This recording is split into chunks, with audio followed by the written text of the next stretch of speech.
And good Thursday afternoon. Matt Ray sitting in for Rich Zioli this afternoon on Talk Radio 1210 WPHT. Taking your calls at 855-839-1210. A lot of you want to talk about the lunch lady. We'll get to your calls here in just a bit. But I'm wondering how in the world retailers can get away with charging women more than men for what's essentially the same product. A women's blouse costs a lot more to clean than a man's dress shirt. Women are, they're figuratively being taken to the cleaners when it comes to retail and other areas.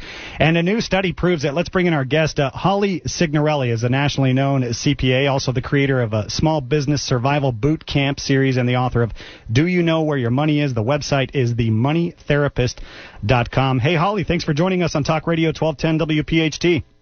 Yeah, you bet. How are you doing today? I'm well, thanks. Well, yeah, but this is radio. That's what we do here. That's what radio does, I know. Yeah, I appreciate you joining us here on Christmas Eve. Let's talk about the New York City Department of Consumer Affairs. They compared nearly 800 products with female and male versions. That means they were essentially the same except for the packaging. What's going on here? Why does, on average, it cost 7% more for a woman to buy the same razor that a man would buy? It's interesting. I thought about this a lot because, we have adult kids, but they're both boys. And I remember being excited when I was a young single mom that I was going to have a boy because it was going to be less expensive.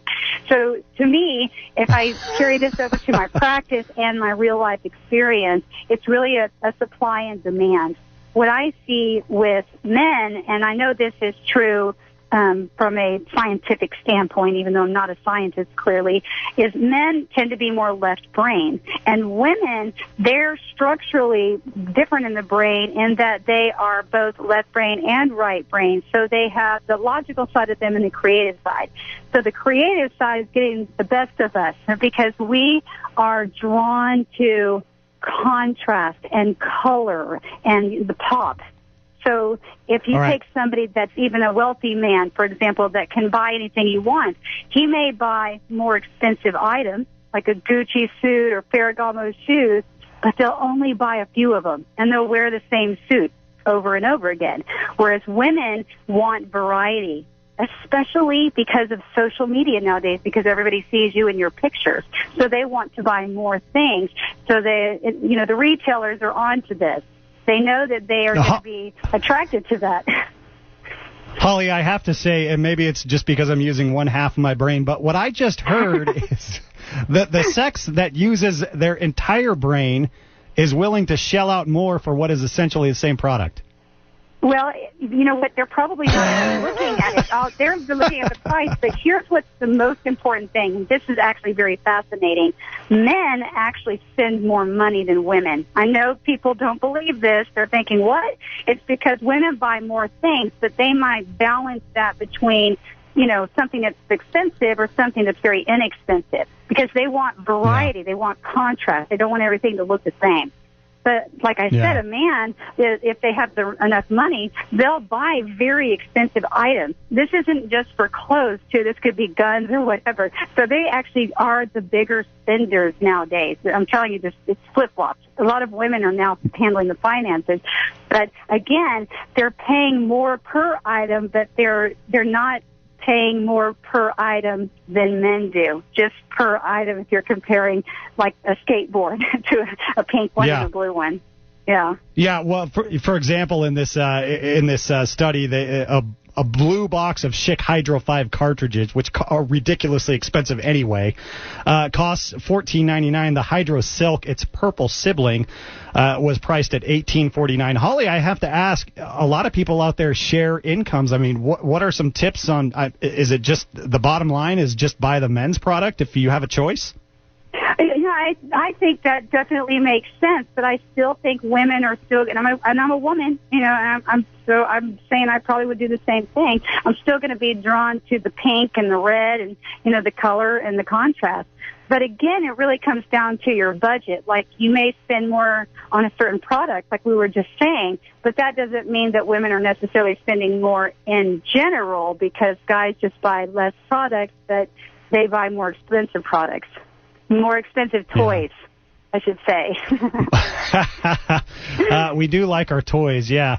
Well, I mean, it seems bizarre, too, that you have, some are calling this a tax. I mean, hairdressers often charge more for women. Nightclubs sometimes demand more cash for men for admission. But on the whole, it's worse for women. There's a 1994 report from the state of California that found women pay an annual what they call gender tax. Now, this is out of California of $1,351 for the same services rendered to men. But when you combine that with the gender wage gap, that makes a difference. I mean, if you take a look at like a single woman who maybe is fresh out of college, doesn't have a lot of money to spend, or in this environment maybe doesn't have a job at all, it seems like that would make a big difference.